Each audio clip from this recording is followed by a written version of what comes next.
donc ça c'est le logiciel AG Connect. Donc je suis connectée sur la page, enfin sur le tableau de bord en fait, comme si j'étais un gestionnaire. Donc on arrive sur ce tableau de bord où nous avons plusieurs assemblées générales. Donc on a toujours le statut dans lequel elles sont, c'est-à-dire qu'elles peuvent être soit en préparation, soit elles sont validées, soit convoquées, soit elles seront clôturées, une fois qu'elles ont eu lieu. Alors, il faut savoir que grâce à Crypto, en fait, on a vraiment créé une passerelle entre les deux logiciels, entre Crypto et AG Connect, et on récupère vraiment toutes les données. C'est-à-dire qu'on récupère l'ordre du jour et la liste des copropriétaires, et ça va générer l'assemblée générale sur AG Connect. Elle sera du coup présentée de cette manière-là. Donc, comme celle-ci, j'en ai créé une en fait pour ce webinaire-là. Donc, mon AG, elle est en préparation, elle a lieu bien le 5 mars à 14h30, et j'ai 37 participants. Et pour voir l'intérieur de mon assemblée, j'ai juste à cliquer sur Préparer l'assemblée. Voilà. Là, je vais avoir un petit rappel de mes options d'AG. Donc, quand je parle d'options, ça veut dire si c'est une AG avec de la mixité, c'est-à-dire présentiel, distanciel, vote par correspondance et pouvoir, ou si j'ai souhaité de retirer le présentiel, ou si j'ai retiré juste le distanciel. Tout ça, c'est des options qui vont être répertoriées juste ici. À côté, je vais avoir mon ordre du jour avec à chaque fois le titre de ma résolution. Si ma résolution elle est soumise au vote, à quelle majorité elle est votée. Si elle est en clé générale ou s'il y a des clés de répartition. Et après, mes options de vote, c'est le oui, non, abstention aussi, ou si on décide de faire une résolution en choix multiple. Voilà. À cet endroit-là, je vais pouvoir remettre toutes les annexes de la convocation. Ça va permettre aux copropriétaires qui sont par exemple en déplacement, s'ils n'ont pas leur convocation papier sous les yeux, d'avoir tous les documents qui seront numérisés. Donc, il suffit juste de cliquer voilà, dans l'encadré et de rajouter les pièces jointes. Ici, je vais avoir un co-animateur. Donc, un co-animateur, c'est une personne qui a les mêmes droits d'accès que le gestionnaire principal. Donc, c'est quelqu'un qui pourra vous assister en assemblée. Donc, c'est généralement un autre gestionnaire de votre cabinet. Voilà, il aura vraiment la même interface que le gestionnaire principal. Donc, vous pouvez être deux, voire trois à tenir l'assemblée générale sans problème. Et là, j'ai ma liste de copropriétaires. Donc, voilà. Donc, je clique sur Gérer les 37 participants. Juste pour vous montrer rapidement, je vous ai créé tous en tant que copropriétaires, donc vous allez tous recevoir un mail de convocation de la part d'AG Connect, et vous avez tous un identifiant et un code d'accès qui a été créé pour cette assemblée générale. Voilà, qui est donc unique pour cette assemblée. Donc là, je vais valider l'assemblée, donc ça va valider toutes les informations que j'ai transférées ou que j'ai créées. Ça dépend, hein. Quand on a un logiciel comme Crypto, les informations sont exportées, mais on peut aussi voilà, créer l'assemblée manuellement. Et ensuite, je vais envoyer les courriels d'invitation. Donc, vous allez tous recevoir un petit mail ou un SMS, ça dépend, hein, qui vous donnera, du coup, qui vous préviendra qu'il y a une assemblée générale tel jour, telle heure, et on vous donnera vos identifiants et codes d'accès. Donc, je vais vous montrer rapidement ce que le copropriétaire reçoit. Hop, en me connectant à ma boîte mail. Tac. Voilà, et ça, je vais le remettre en... Donc, le copropriétaire, il va recevoir ça. Donc, bonjour avec le nom de chacun de vous. Voici l'invitation à votre participation à l'Assemblée pour laquelle vous allez recevoir ou avez reçu un dossier de convocation. On leur remet le nom de l'Assemblée générale, la date et l'heure, et on leur demande de définir leur mode de participation. Donc, ça va permettre vraiment au gestionnaire de savoir si le copropriétaire il participe en présentiel, en distanciel, selon les options bien évidemment, ou s'il souhaite faire un formulaire de vote par correspondance ou transmettre son pouvoir à quelqu'un. En dessous, ils ont un petit lien en orange. Dans ce lien en orange est déjà intégré l'identifiant et le code d'accès, ce qui leur permet d'arriver directement sur leur compte. Et du coup, le copropriétaire, il arrive sur son compte et il a simplement un bouton très simple, je définis ma participation. Il a juste à cliquer dessus et après, il va choisir, en fonction des options disponibles, comment il participe à l'assemblée. Donc ça, c'est ce que vous pouvez faire chacun de vous, soit sur votre ordinateur en parallèle à côté du webinaire, soit si vous avez votre adresse mail qui est reliée à votre téléphone portable, le faire sur le téléphone portable. Ce qui vous permettra de voir vraiment qu'un copropriétaire en présentiel a la possibilité de venir en présent, s'asseoir dans la salle et être complètement autonome, c'est-à-dire qu'il prendra son téléphone pour voter, tout simplement.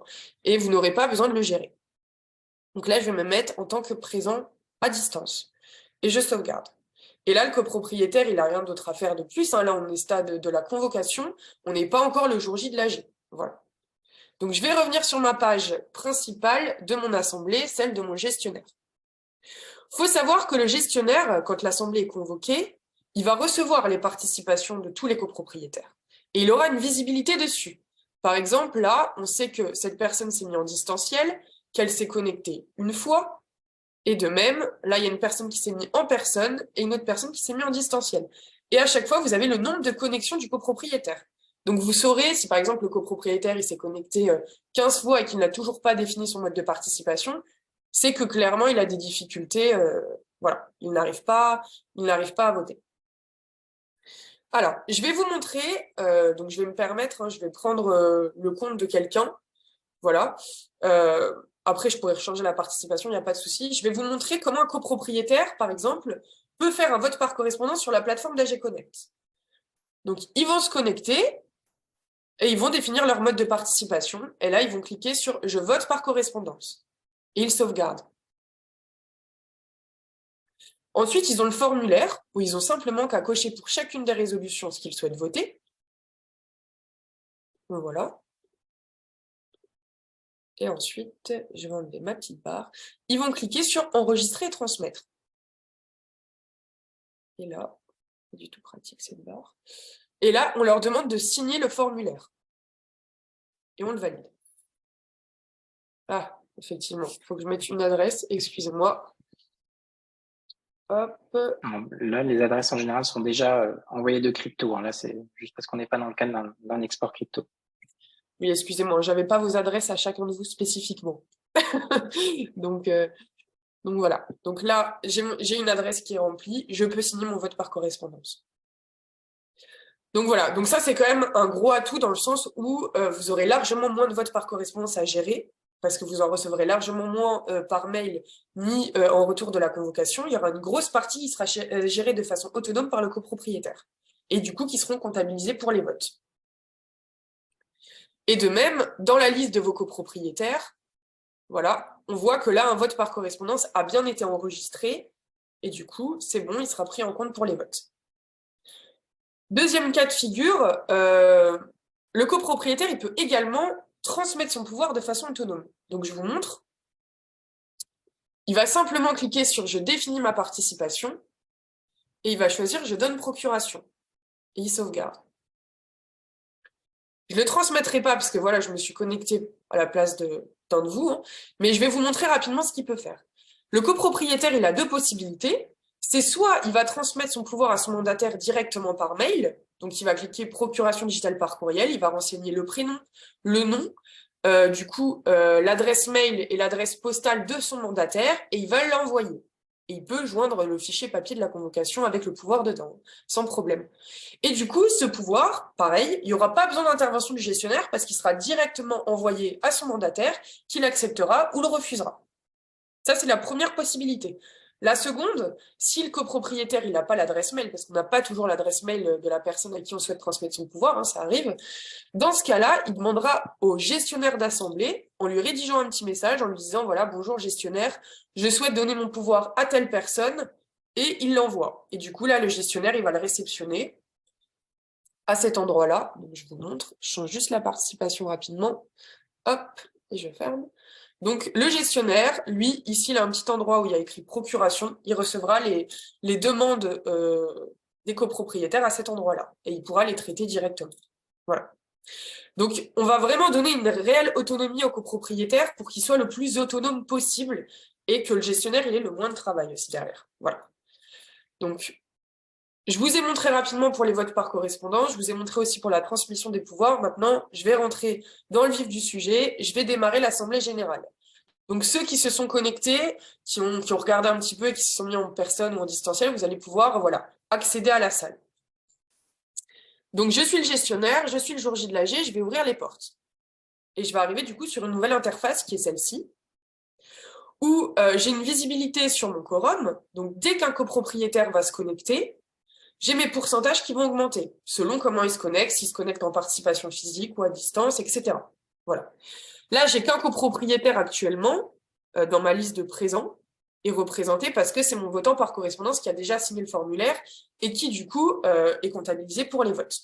Voilà. Donc là, on commence à voir des copropriétaires apparaître pour les personnes qui se sont connectées. Voilà. Et ici, j'ai mon ordre du jour qui n'est pas encore disponible parce que je n'ai pas encore définitivement ouvert l'AG pour démarrer, du coup, chacune de mes résolutions. Je vous explique rapidement. Ici, j'ai un petit bouton qui s'appelle Click Meeting. Donc, Click Meeting, c'est le logiciel de visio et d'audioconférence. Donc, Click Meeting, on travaille avec eux. Ça, ils nous appartiennent pas, hein, c'est une société à part entière. Donc, on était passé par eux parce qu'à l'époque, pendant le Covid, juste avant le Covid, il faut quand même savoir qu'il n'y avait pas beaucoup de visioconférences. On n'était pas aussi à même d'utiliser Zoom, Teams, etc. Et il faut savoir que Click Meeting, c'était le logiciel qui prenait en compte le plus de navigateurs possible. Et du coup, pour les copropriétaires qui se connectaient, c'était plus simple. Il y avait plus de navigateurs qui étaient compatibles. Donc, on est passé avec eux et on a intégré Click Meeting dans AG Connect. Donc, quand on clique dessus, je vais pas le faire là parce que je suis en train de, voilà, je suis en même temps avec vous sur Zoom. Ça va me faire 2 visioconférences. Mais voilà, quand on clique dessus, ça nous ouvre un nouvel onglet où on a vraiment une page avec AG Connect, une page avec Click Meeting. Dans Click Meeting, on aura du coup tous nos copropriétaires qui seront en visioconférence. Et on a aussi un chat public dans lequel ils peuvent nous poser des questions. Voilà. Donc ça, c'est dans le cadre où on souhaite faire une AG soit hybride, donc avec de la visioconférence et du présentiel, ou une AG que en visioconférence. Voilà. À côté de ça, pour les AG qui vont être gérés avec du présentiel, donc soit les AG mixtes, soit les AG que en présentiel, vous avez 2 possibilités pour les copropriétaires qui viendront dans vos locaux. Soit le copropriétaire, il va, comme l'a dit Arnaud, soit il va être complètement autonome et il va utiliser son téléphone portable, comme fera un distanciel finalement. Donc, il va reprendre son petit mail, il va cliquer sur le lien en orange, et là, il aura un bouton il aura plus je définis ma participation, il aura accédé à la salle, et là, il pourra signer la feuille de présence et accéder à l'interface. Et dans ce cadre-là, ce copropriétaire, il sera complètement autonome. Deuxième schéma, un copropriétaire qui vient les mains dans les poches dans votre AG, il va bien falloir lui faire signer la feuille de présence. Donc, comment vous allez pouvoir faire ça? Vous avez un petit bouton ici, participant, avec un petit déroulé, où vous avez faire entrer physiquement.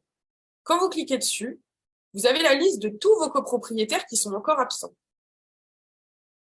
C'est très simple. Il suffira simplement, donc je vais me permettre de prendre un de vous qui n'a pas encore accédé à la salle ou qui n'a pas utilisé AG Connect, de le faire entrer. Il suffit de prendre le copropriétaire qui est à côté de nous et de cliquer sur faire entrer, tout simplement. Là, on a la feuille de présence qui s'ouvre à l'écran. On va lui demander de signer.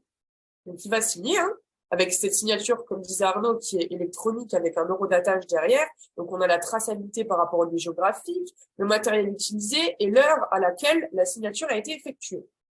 Et on valide. On voit bien maintenant que le copropriétaire, il est rentré en tant que présent physiquement. Donc, vous allez vous dire, ouais, mais c'est pas simple de faire signer un copropriétaire avec la souris de l'ordinateur. Alors, on a une seconde possibilité, bien évidemment, c'est que on peut connecter une tablette que vous mettrez soit à côté de vous, et du coup, le copropriétaire viendra signer à côté de vous, comme une feuille de présence papier finalement, mais ce sera une feuille de présence numérique, soit vous la mettrez à l'entrée de la salle. Et dans ce cadre-là, la tablette, qui sera connectée avec un compte de co-animateur et qui aura du coup la même interface que celle-ci, et que le gestionnaire principal, sera connectée sur participant, faire entrer physiquement. Elle aura ce tableau-là qui sera ouvert. Et du coup, le copropriétaire aura simplement qu'à rechercher son nom. Une fois qu'il se sera trouvé, il cliquera sur faire entrer et il pourra signer avec son doigt sur la tablette ou un stylet et il valider. Et après, il aura simplement qu'à s'asseoir dans la salle. Et après, ça sera au gestionnaire de s'occuper du tout. Voilà. Donc, la tablette, c'est quand même l'idéal. Si vous avez la possibilité de récupérer une tablette pour vos AG, c'est vraiment le top. On a pas mal de... Donc, c'est quelque chose que je vous montrerai tout à l'heure. J'ai une petite vidéo à la fin, quand on signe la feuille de présence et le procès-verbal sur la tablette. C'est quelque chose que je vous montrerai. C'est le même principe pour faire signer la feuille de présence au tout début. Voilà. Alors, pour la gestion des procurations. Parce que généralement, les procurations, vous allez les gérer en début d'AG, parce que vous allez avoir des copropriétaires. S'il y en a qui viennent en présentiel, ils peuvent vous ramener des pouvoirs papier et vous dire, voilà, j'ai le pouvoir de telle personne, est-ce que vous pouvez me le transférer? Et il y a aussi le cas des procurations qui sont attribuées pour le président de séance aussi. Normalement, il faut attendre l'élection du président de séance, mais je vais quand même vous montrer pour les procurations tout de suite comment ça se passe. Donc, les pouvoirs, on a un petit bouton ici qui s'appelle « Gérer les procurations ». Quand on clique dessus, on a un tableau qui s'ouvre. Ce tableau nous fournit la liste des potentiels mandataires, c'est-à-dire les personnes, donc les copropriétaires qui sont présents dans la salle et qui sont aptes de récupérer un pouvoir. Alors, je me suis mal exprimée quand je dis copropriétaire, il n'y a pas que les copropriétaires. On peut aussi faire participer des personnes extérieures, donc un externe par exemple à la copropriété, qui est apte à récupérer un pouvoir. Il faudra juste le faire rentrer, lui faire signer la feuille de présence et il sera présent ici comme un copropriétaire. Voilà. Mais ça, c'est vraiment ma liste de participants qui sont aptes à récupérer un pouvoir. Il faut savoir que AG Connect calcule la limitation des tantièmes. Donc là, ils sont capables de recevoir un pouvoir, donc ont ajouté à côté que les personnes déjà qui sont présentes et les personnes qui n'ont pas plus de 10% ou 3 procurations. Voilà. Donc sinon, AG Connect vous bloque. Et là, vous n'avez pas la possibilité d'ajouter un pouvoir. Donc là, par exemple, je vais prendre un des participants et je vais cliquer sur Ajouter. Donc là, en l'espèce, il deviendra mandataire, ce copropriétaire-là.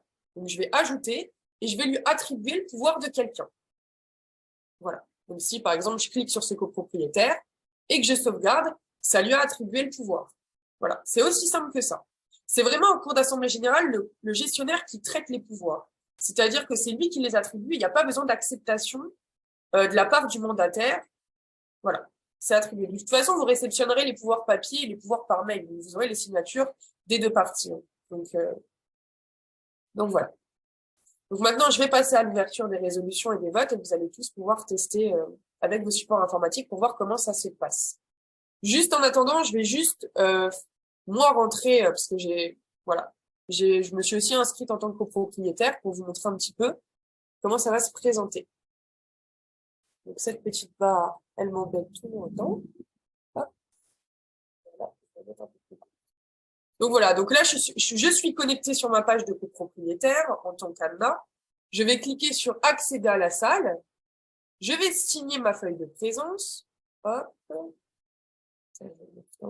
Et je valide. Voilà. Et là, je vais accéder à la salle. Donc là, c'est l'interface vraiment du copropriétaire. Hein. Lui, le copropriétaire, il a tout qui est centralisé. Hein. Il a la visioconférence, le chat et les résolutions, et la visibilité sur l'ordre du jour, et les documents numérisés vraiment que sur une seule page, notamment gestionnaire.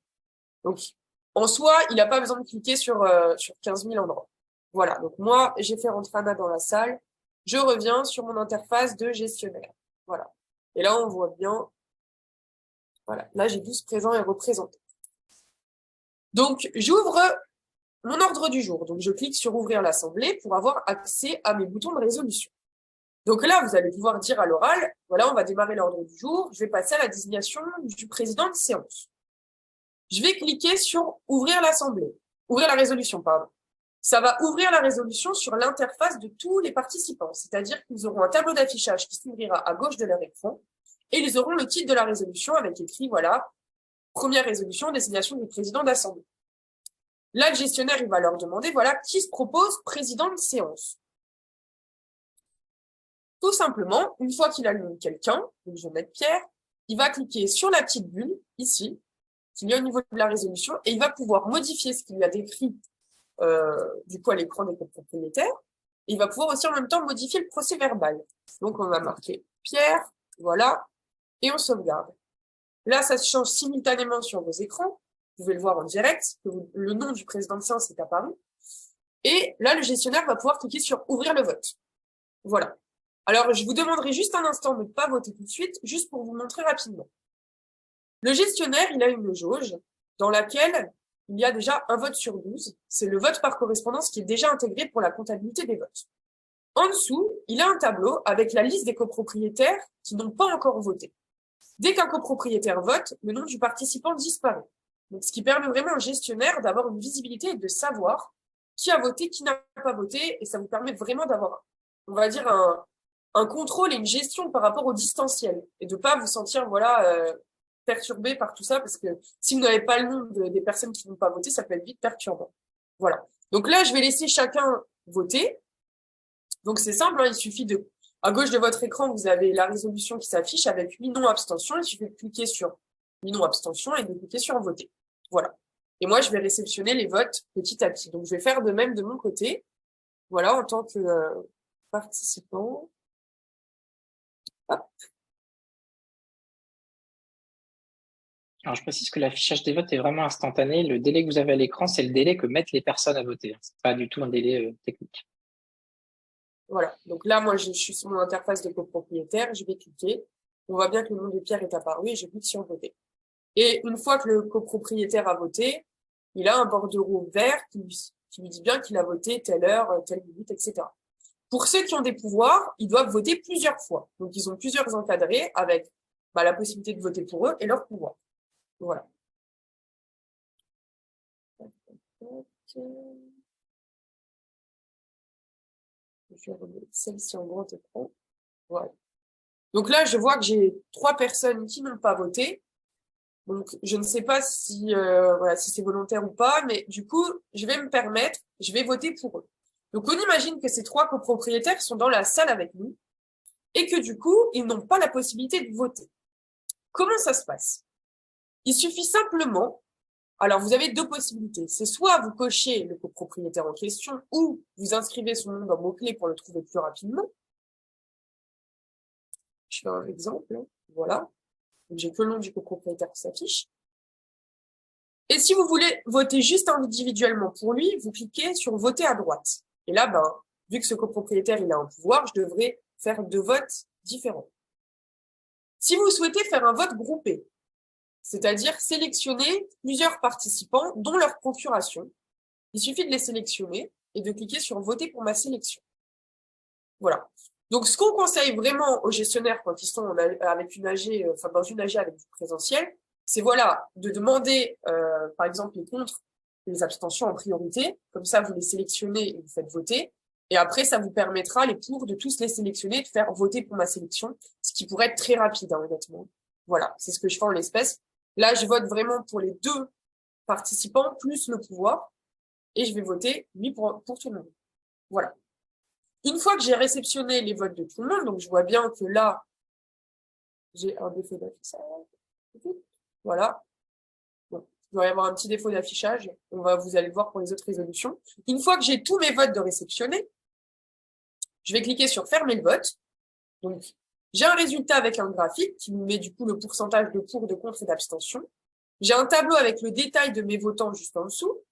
Et ce résultat, j'ai la possibilité de le partager aux copropriétaires. Donc, quand je clique dessus, vous allez tous voir à votre écran, du coup, le même graphique que le gestionnaire. Voilà. Ce qui permet vraiment aux copropriétaires d'avoir un suivi et d'avoir vraiment... C'est un gage de confiance pour le copropriétaire, de pouvoir voir en direct le résultat du vote. Et voilà, ça les rassure. On s'est vraiment rendu compte de ça avec l'expérience d'AG Connect. Donc, je vais vous refaire une deuxième résolution pour que vous puissiez encore retester une seconde fois. Et je vais apporter quelques précisions en même temps. Il faut savoir aussi que dans AG Connect, on prévoit on peut voilà, faire revoter en seconde lecture sans problème en dupliquant la résolution. Donc, il suffit juste de cliquer sur dupliquer et ça va vous dupliquer la résolution avec la bonne majorité. Et AG Connect vous le fait automatiquement à partir du moment où le résultat de la résolution, c'est seconde lecture possible. Voilà. Parce que les résultats possibles, c'est soit accepté, soit refusé, soit seconde lecture possible. Voilà. Bon, je vais voter pour. Moi, je vais laisser 2 petites minutes. Je vois qu'il y en a qui ont envie de voter et de tester. Et du coup, après, je vous montrerai la clôture de l'Assemblée. Avec du coup le PV et je vous montrerai la petite vidéo comment on peut faire signer du coup le président de séance et le scrutateur avec une tablette.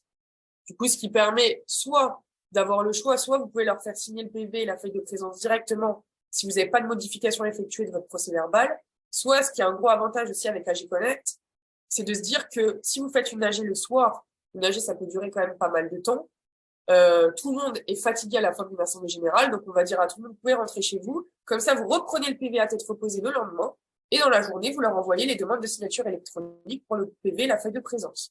Du coup, ce qui permet, voilà, au gestionnaire de vraiment reprendre son PV à tête reposée le lendemain, donc c'est, voilà, ça évite les erreurs, et ça permet aussi au copropriétaire de reprendre le temps, lui, de relire le procès-verbal, etc., et de signer aussi de son côté tranquillement chez lui. Voilà. Bon, je vais fermer le vote du coup parce que j'ai pas d'autres votes. Voilà. Et voilà, là la résolution est refusée, je vous la partage. Une fois qu'on a du coup voté toutes nos résolutions, bon là c'est pas le cas mais c'est pas très grave, je vais clôturer mon assemblée. Donc je vais cliquer tout en haut à droite et je clôture et je fais retour. Voilà. Et là je vais avoir mon PV, ma feuille de présence. Pour précision, il existe 2 PV. Il y a le PV d'AG Connect, qui est vraiment un PV très générique, hein. On a dû faire très simple, parce qu'il faut savoir qu'on a des clients issus de différents logiciels métiers, et on a aussi des clients qui n'ont pas de logiciel métier. Donc, du coup, on a vraiment dû faire quelque chose de générique. On ne pouvait pas se permettre de faire des mises en page trop détaillées, parce que chacun fait son PV à sa façon. Donc voilà, c'est un peu comme un fichier Word, hein. Vous pouvez vraiment modifier la police, insérer le logo de votre cabinet, il n'y a aucun problème. Il faut savoir que si vous passez par ce PV, vous pourrez après faire les demandes de signature électronique, et après, vous pourrez réimporter les votes sur Crypto, parce que Crypto récupère du coup les votes de l'Assemblée générale. Il faut savoir aussi que si vous ne souhaitez pas passer par le PV d'AG Connect, il n'y a pas d'incompatibilité, vous réimportez vos votes, donc vous clôturez votre PV voilà, sans le modifier, et après, vous pourrez réimporter les votes dans Crypto et tenir votre PV sur Crypto. Voilà, c'est vraiment... Il faut savoir qu'avec Crypto, l'API a vraiment été développée jusqu'au bout, donc vous avez l'import des données, le réimport des données une fois l'AG terminé. Donc, vous pouvez vraiment faire ce que vous le souhaitez. Bon, là, je vais pas m'embêter à le modifier. Je vous montre un peu rapidement à quoi il ressemble. Voilà, donc on a les entrées des copropriétaires qui sont dans un bordereau bleu. Voilà.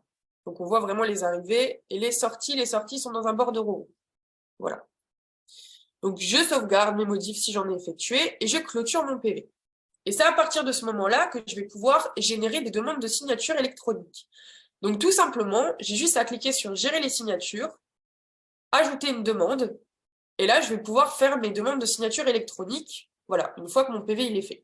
Donc là, c'est dans le cadre où vous utilisez le PV d'AG Connect, hein, bien évidemment. Donc, il suffit de sélectionner si le signataire c'est un participant, si c'est le gestionnaire lui-même ou si c'est un nouveau signataire. On choisit le participant en question, donc je vais vraiment prendre quelqu'un au pif, hein, et on choisit son rôle. Et je sauvegarde. Voilà. Et là, cette personne-là va recevoir une demande de signature par mail. Et de même, en fait, on peut faire vraiment de même pour après le secrétaire de séance et le scrutateur. Voilà. Une fois qu'on a fait nos demandes de signature électronique, le copropriétaire il reçoit la demande par mail et il signe quand il le souhaite. Voilà. Et après, bah, vous verrez du coup, une fois qu'il a signé, ici vous avez un petit rappel. Vous aurez un V de validation une fois qu'il a signé. Et quand vous cliquerez sur Document, bah, vous pourrez imprimer votre feuille de présence et imprimer votre procès verbal. Et c'est aussi dans cet endroit-là que vous aurez exporté vers Crypto pour réimporter les votes. Voilà. Alors, je précise juste, pour montrer ma petite vidéo de fin, je voulais vous montrer comment on peut faire signer la feuille de présence et le procès verbal avec une tablette. De la même manière que faire signer ceux qui arrivent dans la salle pour les présentiels, voilà, quand on débute l'Assemblée générale. Donc, je vous montre rapidement. Donc, voilà.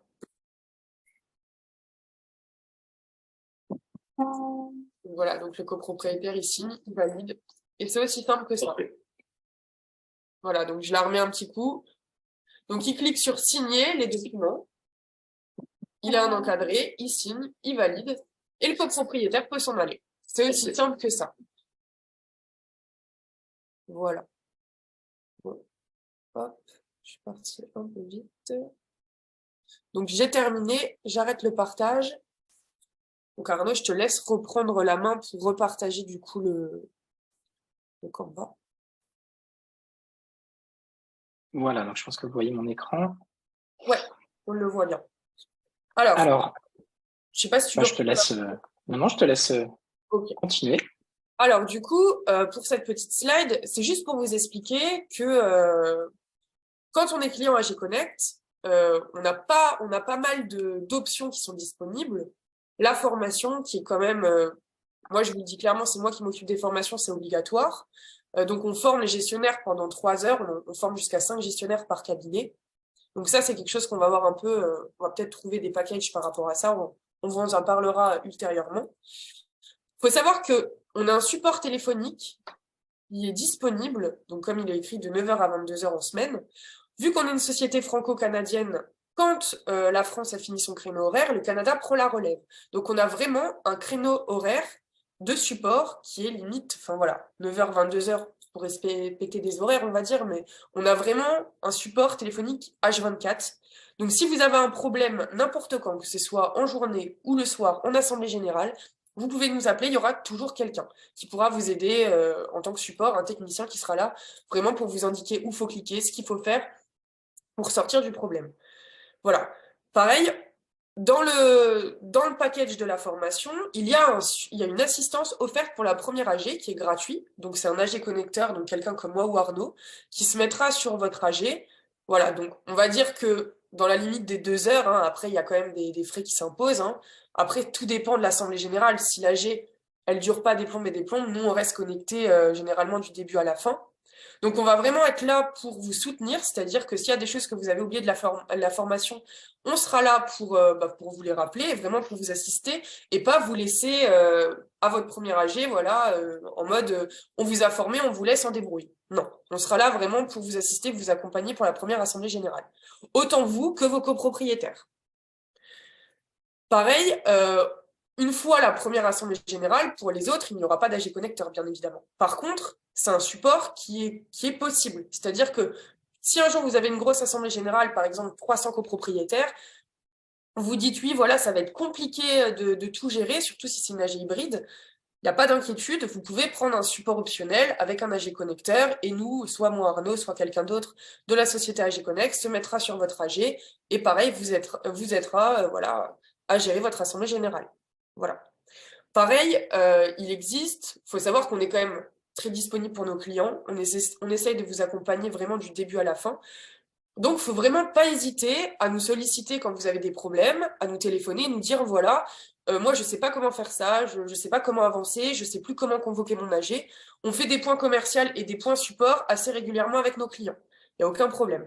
Et il faut aussi savoir qu'il n'y a pas d'engagement. Euh, Si vous voulez faire des AG en one shot, il n'y a aucun souci. Si vous voulez utiliser AG Connect et ne plus l'utiliser pendant 6 mois, il n'y a aucun problème non plus là-dessus. Nous, on ne va pas vous demander voilà, d'avoir une récurrence. On est vraiment là pour vous accompagner de A à Z.